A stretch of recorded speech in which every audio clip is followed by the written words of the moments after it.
beberapa komandan di kubu Kahar Muzakkar membelot dan memilih jadi TNI. Ada juga komandan yang pindah agama lantaran kahar. Pada 6 Juli tahun 1950,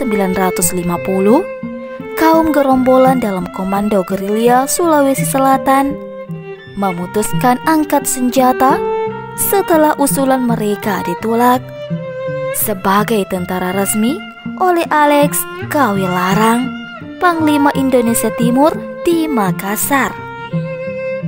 5 hari sebelumnya, usulan yang sama dari Kahar Muzakkar juga ditolak oleh Kawilarang.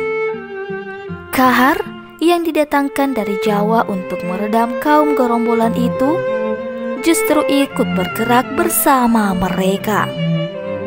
Meski tentara bukan profesi yang menarik pada zaman Hindia Belanda, tapi situasinya sudah berbeda pasca proklamasi.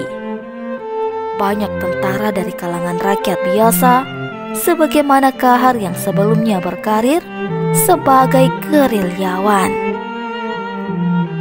Berbeda di masa sekarang, layak tidaknya seseorang jadi komandan pada masa revolusi bukan karena latar belakang pendidikan dan sekolah atau pengalaman tempur, melainkan seberapa banyak pengikutnya.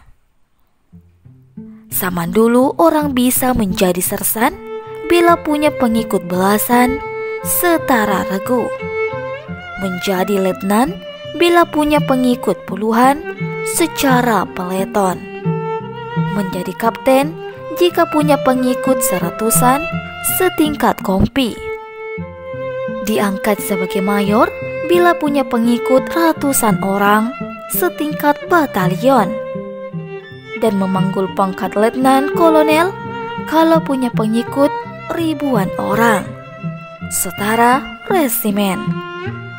Di Sulawesi, jumlah gerilyawan yang ingin jadi tentara ada ribuan orang, dan mereka terhubung dalam jaringan Kahar Muzakkar sedari zaman revolusi. Kahar Muzakkar sendiri sudah berpangkat letkol ketika di Jawa. Di mata mereka, Kahar layak jadi komando resimen. Mantan gerilyawan itu punya pemimpinnya masing-masing. Komandan bawahan gerilyawan itu tentara lain Andi Selle, Andi Sose, Usman Balo, Hamid Ali, dan Aziz Taba. Sebagaimana gejolak pasca kemerdekaan pada tahun 1950-an, baik di Jawa maupun di sebagian daerah di luar Jawa, masa pembangkangan, ada yang menyebut pemberontakan Kahar Muzakkar sebagai era gerombolan. Dalam pemberontakan Kahar Muzakkar, dari tradisi KDI-TII tahun 1989, Berbara Herfi menulis bahwa gerombolan ini berpegang teguh pada tuntunan agar diakui sebagai satu kesatuan. Brigade Hasanuddin. Mereka sudah menyiapkan formula. Brigade akan berisi 5 batalion dan punya wewenang teritorial atas Sulawesi Selatan, termasuk wilayah Luwu, tempat Kahar dulu terusir. Setelah kaum gerilyawan berbulan-bulan di hutan, Alex Kawilarang sebagai Panglima Tentara Indonesia Timur ditarik dari Sulawesi Selatan. Ada yang dimaui oleh mantan gerilyawan itu mendapat isyarat bagus pada 13 November tahun 1950 ketika Perdana Menteri Muhammad Natsir, pemimpin Masyumi, berkenan memenuhi tuntunan mereka. Mereka diterima masuk TNI. Sebuah mekanisme diatur akan ada peralihan dan pelatihan untuk dijadikan batalion-batalion infanteri yang membentuk Brigade Hasanuddin, dan para pemimpin gerilyawan itu diangkat sebagai komandan resmi. Kabar ini diterima oleh kaum gerilyawan. Pelan-pelan mereka turun gunung. Kondisi mereka agak compang-camping. Rambut mereka gondrong. Mereka boleh turun sendiri-sendiri atau berombongan. Menurut arsip Sekretaris Negara Kabinet Perdana Menteri RI Jilid 2 nomor 716, surat-surat mengenai seleksi tenaga bekas pejuang yang ingin masuk Angkatan Perang November 1951. Prasyarat bagi mereka yang turun gunung itu adalah mereka harus memperlihatkan senjata dan harus memakai janur daun kelapa sebagai tanda damai. Mereka dimasukkan ke dalam Korps Cadangan Nasional atau CTN sebagai persiapan Brigade Hasanuddin. Pasukan Kahar yang turun gunung itu disambut ribuan orang di sekitar Maros. Dia bersama prajuritnya memasuki kota pukul 7 malam hari. Tulis Cornelis van Dyk dalam Darul Islam, sebuah pemberontakan tahun 1995. Pasukan-pasukan ex-komando gerilya Sulawesi Selatan itu antara lain Batalion Batu Putih pimpinan Kasogani, Batalion Walter Monginsidi pimpinan Andi Sose, Batalion 40.000 pimpinan Syamsul Bahri, Batalion Andi Rete pimpinan Asis Taba, Batalion Bau Masepe pimpinan Andi Selle. Pada 24 Maret tahun 1951, mereka dilantik di Makassar oleh pejabat Panglima Indonesia Timur, Letnan Kolonel Kosasi. Selesai pelantikan, pasukan-pasukan itu kembali ke Baraka, wilayah Enrekang yang menjadi markas mereka. Namun menurut Harvey, kedua belah pihak tetap menaruh curiga satu sama lain. Staf-staf Kosasi di Makassar curiga bahwa Kahar berdamai untuk memperoleh lebih banyak senjata dan perlengkapan lain agar bertambah kuat. Sebelum pelantikannya, di depan halayak, ia sempat bilang, "Saya dicurigai sangat mendambakan pangkat letnan kolonel. Tetapi pangkat letkol ini yang didesakkan kepada saya." Petinggi TNI berkeinginan melantik satuan-satuan dari calon Brigade Hasanuddin satu persatu, bukan sekaligus seperti kemauan Kahar. Kahar agaknya merasa dikibuli. Pihak TNI tanpa melalui Kahar mendekati komandan-komandan Batalion Korps Cadangan Nasional. Tujuannya, tulis Harvey, untuk mengetahui apa ada orang di antaranya yang bersedia dilantik tersendiri. Kubu Kosasi sukses membujuk Andi Selle. Komandan Batalion Bau Masepe di Pinrang, kini sebuah kabupaten yang berbatasan dengan Polewali Mandar. Pasukan Selle berangsur masuk TNI pada Juli sampai Agustus tahun 1950 dan menjadi Batalion 719. Berikutnya, pada 4 Maret 1952, Batalion Walter Monginsidi yang dipimpin Andi Sose ikut TNI dan menjadi Batalion 720.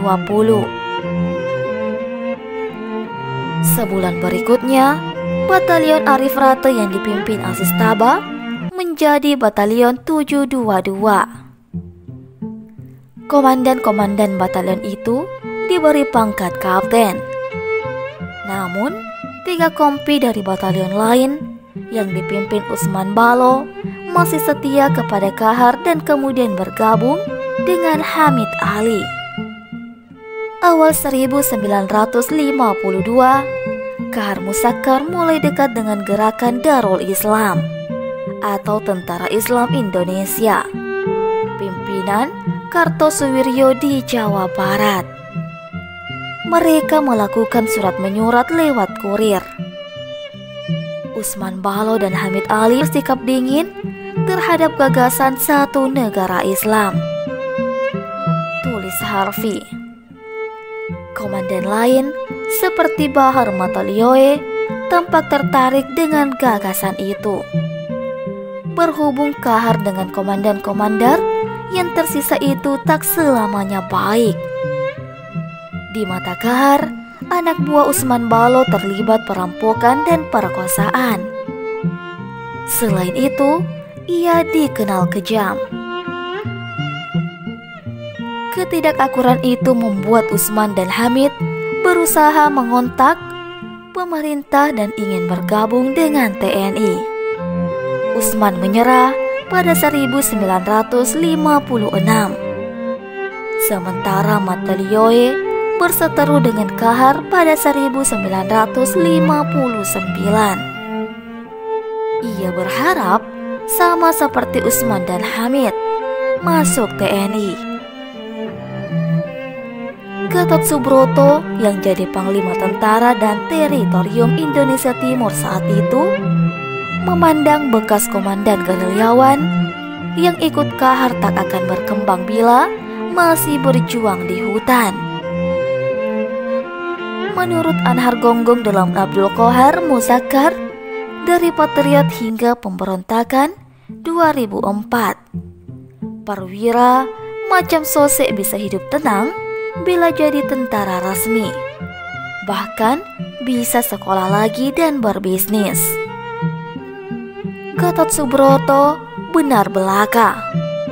Asis Taba misalnya hanya sebentar menjadi komandan pasukan dan karirnya berlabuh sebagai staf Kodam di Sulawesi Selatan. Belakangan, Taba menjadi staf di Departemen Perindustrian ketika M. Yusuf diangkat menjadi Menteri Perindustrian. Andi Sose dan Andi Sele lebih betah jadi komandan di luar Makassar dan terlibat bisnis tentara. Sele berbisnis hasil bumi macam kopra dan beras, sementara Sose berbisnis hasil bumi di sekitar Tanah Toraja dan Enrekang. Berbisnis sebagai perwira membuat mereka kaya. Menurut Anhar Gonggong, Andi Sele masih menjalin kontak dengan Kahar Muzakkar. Mereka melakukan barter. Sele menerima hasil bumi dari daerah yang dikuasai Kahar, dan sebagai gantinya, Kahar mendapat pasokan senjata dan pakaian. Menurut Matalioe, Sele memegang sumber senjata. Kehidupan Sose dan Sele pun suram ketika M. Yusuf menjadi panglima di Sulawesi Selatan. Kehilangan para pemimpin gerilyawan yang punya kekuatan setara batalion bikin Kahar cari orang baru untuk jadi komandan. Pada 1959, saat Bahar Matalioe turun gunung, Kahar punya sekutu dari utara. Ia adalah Jan Willem Garungan alias D. Garungan, seorang pelarian permesta. Garungan pernah belajar di sekolah perang di Belanda.